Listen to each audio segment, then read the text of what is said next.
गांव के अंदर हो रही महुआ शराब की खुलेआम बिक्री। देवलापार के समीप रैयतवाड़ी में बिक रहे अवैध महुआ शराब के विरोध में देवलापार के थानेदार को दिया गया निवेदन। रैयतवाड़ी में करीबन 10 से 12 जगहों पर महुआ शराब बिक रहा, जिससे गांव के लोगों को काफी तकलीफों का सामना करना पड़ रहा है।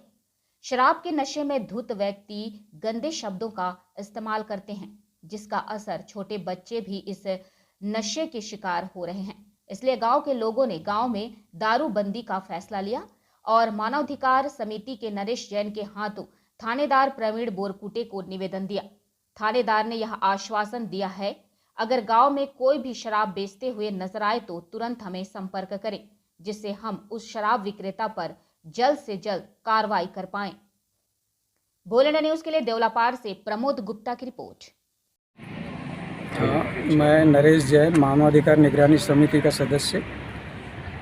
हमारे इलाके से न्यू तोतलाडो, रैयतवाड़ी और वडाम्बा से कुछ लोग आए थे। उन्होंने संपर्क किया मुझसे कि उनके गांव में बहुत अवैध तरीके से दारू का धंधा हो रहा है और मना करने पर कोई मानता नहीं है। बाहर से भी आती है दारू भट्टी वगैरह जो है, वहाँ से भी सब पूरी देसी दारू वगैरह की पेटियाँ आती है।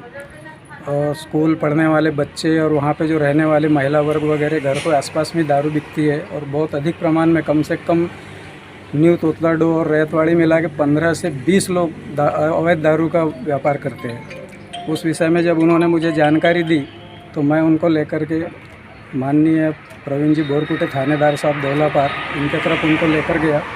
साहब को हमने निवेदन दिया और सारी बातें बताई तो साहब ने आश्वासन दिया कि भाई आप लोग सहयोग करो, मैं पूरी तरह से दारू बंद करने का वचन देता हूं करके उन्होंने सभी के साथ में चर्चा की और मीटिंग भी रखने को कहा है। उन्होंने गांव में मीटिंग रखो, मीटिंग में उन्होंने आने की बात कही है और वहां पे महिला मंडल की नियुक्ति करके दारूबंदी के लिए पूरी तरह से दारूबंदी का प्रयास करने का आश्वासन दिया। आप लोग थाने में किस कारण से आए? हमारे गांव में बहुत ही